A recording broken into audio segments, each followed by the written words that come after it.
ఇచ్చేసితివి.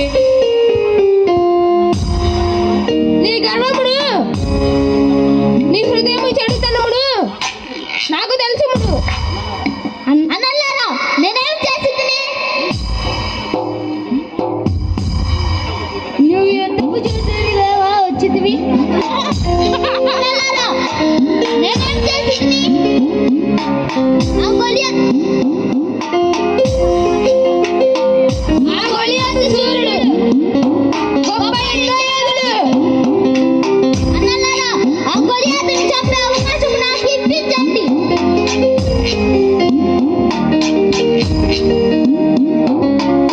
ఆ గొలియాతుని చంపే అవకాశం నాకు ఇప్పించండి. యుద్ధమని నా గొర్రెలు కాల్చుకుంటున్నావే. యెహోవా నామమున వారిని చంపి మన ఇశ్రాయేలు ఖ్యాతిని గొప్ప చేసేదాను. నీవు చూస్తే బాలుడు, వాడు 6 అడుగుల సూర్యుడు. నాకేమీ భయం లేదు. ఒక్క అవకాశం ఇచ్చి చూడండి. యెహోవా దేవుని బలమేంటో చూపిస్తాను. వద్దు తండ్రి, వద్దు. తండ్రి గారికి ఇచ్చిన మాట పూర్తనేది. ఇంటికి వెళ్ళు. లేదు సోదరులారా, ఆ గొలియాతుని చంపి సౌలు రాజు గారి యొద్దకు తీసుకెళ్ళండి. నా యెహోవా దేవుని బలమేంటో చూపిస్తాను. ఆ గొలియాతు అంతం చూస్తాను. సరే, సౌలు రాజు గారి వద్దకు తీసుకువెళ్తాము. చాలా సంతోషం సోదరులారా.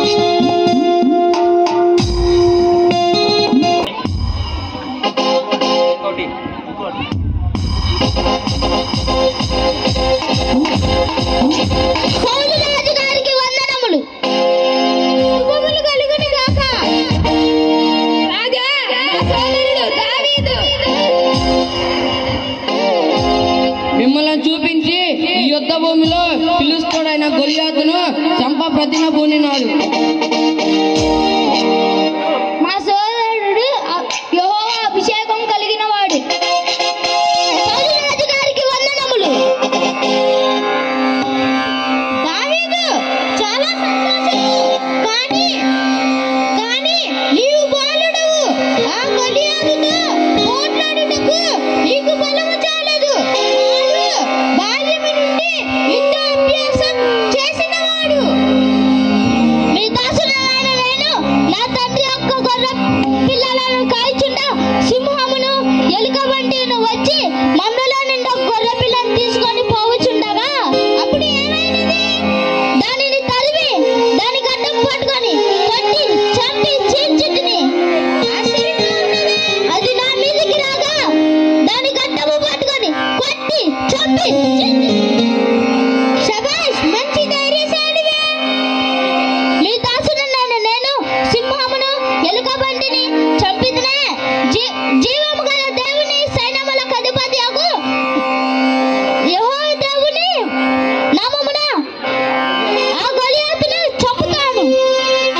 అనుమతించండి రాజా. యెహోవా నీకు తోడుగా ఉన్నాడు. వెంటనే యుద్ధమునకు బయలుదేరుము. నీకు శుభములు కలుగును గాక.